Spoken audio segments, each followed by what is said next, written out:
D'abord Philippe Val. Bonjour Philippe. Bonjour Dimitri. Voilà, qu'on vous retrouve tous les lundis, toujours brillant, dos au but, comme dirait Wendy Renard. Quelques réflexions ce matin, mon cher Philippe, avec vous sur le métier de journaliste. Oui, la réaction de Volodymyr Zelensky à la chute des domiciles en Pologne la semaine dernière a provoqué une bien étrange polémique. Non sans jouissance et non sans gourmandise, quelques commentateurs sont tombés sur Zelensky comme si ce qui était au pire une maladresse de communication, devait le mettre à égalité avec Poutine, lequel passe son temps à nier les crimes qu'il commet au su et au vu du monde entier. L'inénarrable Ségolène Royal s'est empressé de tweeter « L'Ukraine annonce des centaines de frappes tous les jours. Qui a vérifié ces informations ?» Après les fausses informations sur la Pologne, qui ont failli déclencher une guerre mondiale, seule une information indépendante doit être relayée. Bon, ça prouve que Ségolène Royal défend autant la bravitude que l'objectivitude.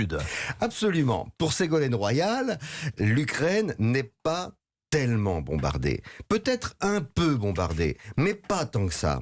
En tout cas, pas de quoi être stressé au point que Zelensky fasse une communication hâtive au prétexte que quelques milliers de missiles tombent ça et là sur les populations civiles depuis une petite dizaine de petits mois.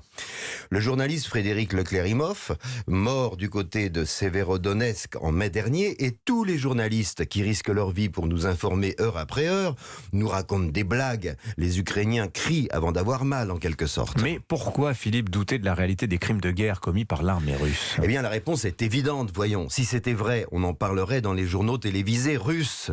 Or, ils n'en parlent pas, et c'est louche. Beaucoup de petits futés, en France et ailleurs, s'informent sur les sites russes et se croient d'une race supérieure à celle qui s'informe naïvement dans nos médias et dans nos journaux. Mais pourquoi préfèrent-ils la propagande à l'information ? Eh bien, c'est tout le problème. Sur Internet, on va chercher la confirmation de ce que l'on a envie de croire, tandis que nos journaux, nos radios, nos télés, si imparfaits soit-il, nous confrontent à une réalité qui nous dérange.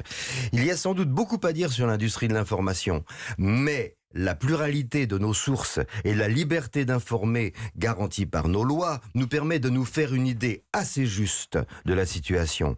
À chacun ensuite de se faire son idée à soi. Pour ma part, par exemple, je pense que Zelensky est, dans le monde d'aujourd'hui, l'homme d'État qui mérite le plus de respect et d'admiration.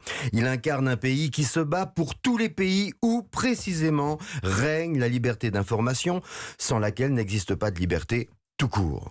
Et je rends grâce également sans réserve à tous nos reporters de guerre qui nous informent jour après jour du sort des Ukrainiens. La grosse maline et les petits malins qui mettent en balance le travail de nos journalistes avec la propagande de Poutine ne méritent pas la paix et la liberté dont ils jouissent. En France, pourtant, Philippe, le journalisme souffre d'un énorme déficit de confiance. Il n'y a qu'à regarder les sondages.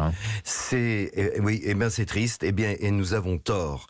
Il y a certes de mauvais journalistes. Ça existe, des mauvais coiffeurs, des mauvais plombiers, mais ils ne seront jamais aussi mauvais que Kevin Bonobo 24 qui tweet que Zelensky est un nazi financé par la CIA.